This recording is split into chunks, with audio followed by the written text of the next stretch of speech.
અરે ઓછું નાક પણ અસલી નાક. MDH કાશ્મીરી લાલ મરચાની પાવડર. આજે દેશ અને રાજ્યના દરેક કૃષ્ણ મંદિરમાં જન્માષ્ટમીના પર્વની ધૂમધામથી ઉજવણી થઈ રહી છે. ત્યારે પણ કૃષ્ણનગરી દ્વારકામાં ભક્તોની ભીડ જામી છે. મોટી સંખ્યામાં ભક્તો મંદિરમાં દર્શન કરવા માટે ઉમટી પડ્યા. વહેલી સવારે 6 વાગે ભગવાન દ્વારકાધીશને મંગળા આરતી ઉતારવામાં આવી હતી, જે બાદ સવારે 6 વાગ્યાથી 8 વાગ્યા દરમિયાન મંગળા દર્શન માટે મોટી સંખ્યામાં ભાવિકો ઉમટી પડ્યા. દ્વારકા મંદિરમાં દર્શનના સમય પર નજર કરીએ તો સવારે 10 થી સવા 10 વાગ્યે સ્નાન ભોગ માટે દર્શન બંધ રહેશે અને ત્યારબાદ સવા 10 થી સાડા 10 વાગ્યા સુધી દર્શન ફરી શરૂ કરાશે.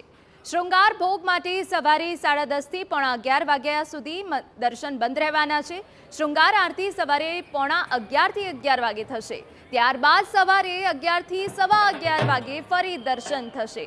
વાલભોગ માટે સવારે સવા 11 થી સાડા 11 વાગે દર્શન બંધ રહેશે. ત્યારબાદ ફરી દર્શન શરૂ થશે. બપોરે 12 વાગ્યા સુધી દર્શન ચાલુ રહેશે, જ્યારે રાજભોગ માટે બપોરે 12 થી સાડા 12 વાગ્યા સુધી દર્શન બંધ રહેશે અને ત્યારબાદ બપોરે 12:30 થી 1 વાગ્યા સુધી દર્શન થશે.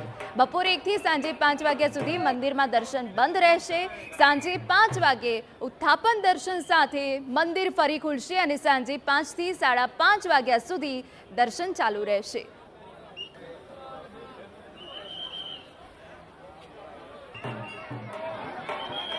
ભગવાનનો ભીતરમાં ભોગ લગાડવામાં આવશે અને 16 કળાએ ભગવાન છે એના શણગાર સજાવવામાં આવશે.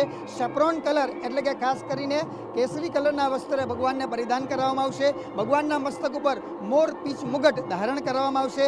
શંખ ચક્ર ગદા અને પદ્મ જે ભગવાનના મૂર્તિની અંદર અંકિત થયેલા છે તેને સુવર્ણ અને રજતથી જડિત એવા શંખ ચક્ર ગદા પદ્મ એ ભગવાનને લગાડવામાં આવશે અને બરાબર 12 વાગ્યાના ટકોરે નંદ ઘેરાનંદ ભયો જે કનૈયા લાલ કિના રજત સાથે દ્વારકા સહિત સમગ્ર ભારતની અંદર કૃષ્ણ જન્મોત્સવની ઉજવણી કરવામાં આવશે. રાતના 2:30 વાગ્યા સુધી ભક્તો એ દર્શનનો લાભ પ્રાપ્ત કરી શકશે. એક જ જગ્યાએથી એન્ટ્રી છે અને એની બીજી વિરુદ્ધ દિશામાંથી એક્ઝિટ રાખી છે. એ ઉપરાંત વાહનોની આટલા મોટા પ્રમાણમાં જ્યારે માણસો દર્શન કરવા માટે આવતા હોય ત્યારે સ્વાભાવિકપણે વાહનોની સંખ્યામાં પણ વધારો થાય છે. એટલે અમે વાહનોની અવરજવર ઉપર પણ કેટલાક નિયંત્રણો મૂક્યા છે, કેટલાક રસ્તાને વન વે કર્યા છે, કેટલીક જગ્યાએ નો પાર્કિંગ કર્યું છે અને પાર્કિંગની સ્પેસિફિક જગ્યાઓ આઈડેન્ટિફાઈ કરી અને રાખી છે અને પોલીસ એ રીતે પણ લોકોને માર્ગદર્શન આપે છે અને એનું નિયંત્રણ કરે છે. મને લાગે છે કે સૌ એમાં સહયોગ જે વ્યવસ્થા છે એમાં આપશે તો આપણે બહુ સારી રીતે બધા જ દ્વારકાધીશના આપણે દર્શન કરી દઈશું. જન્માષ્ટમીના પર્વને ધ્યાનમાં રાખીને દ્વારકામાં ચાંપતી સુરક્ષા વ્યવસ્થા ગોઠવવામાં આવી છે. લાખોની સંખ્યામાં આવનારા ભક્તોની સુરક્ષા માટે પોલીસ, હોમગાર્ડ્સ અને SRPની ટીમો તૈનાત છે. પોલીસના સુરક્ષા બંદોબસ્ત પર નજર કરીએ તો 7 ડીવાયએસપી, 90 જેટલા પોલીસ અધિકારી, 1650 જેટલા પોલીસ કર્મી ઉપરાંત હોમગાર્ડ જવાનો સુરક્ષામાં તૈનાત છે. ખાસ કરીને ભીડને નિયંત્રિત કરવા માટે અલગ અલગ પોઈન્ટ પર પોલીસ જવાનો તૈનાત છે. સુરક્ષાના ભાગરૂપે મંદિર અને તેની આસપાસના વિસ્તાર પર ડ્રોનથી નજર રાખવામાં આવી રહી છે.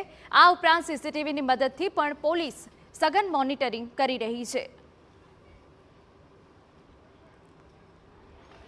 એના પૂરતા બંદોબસ્ત માટે અમારા 7 ડીવાયએસપી, 90 જેટલા બીજા અધિકારી અને 1650 જેટલા બીજા પોલીસ કર્મચારીઓ અને GRD હોમગાર્ડના કર્મચારીઓનો સારું બંદોબસ્ત ગોઠવાઈ ગયું છે અને એનાથી જે ક્રાઉડ મેનેજમેન્ટ બધું પ્રોપર ચાલે છે. ટ્રાફિક મેનેજમેન્ટ અલગ અમારી પ્લાન છે, ડેડિકેટેડ ટ્રાફિક ટીમ છે. એના સિવાય જે છે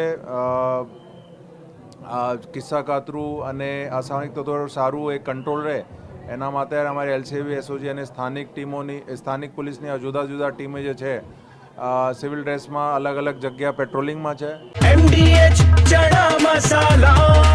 હવે છોલા હોય કે ચોળા, સફેદ ચણા હોય કે કાળા ચણા, બધું મજેદાર બનશે. MDH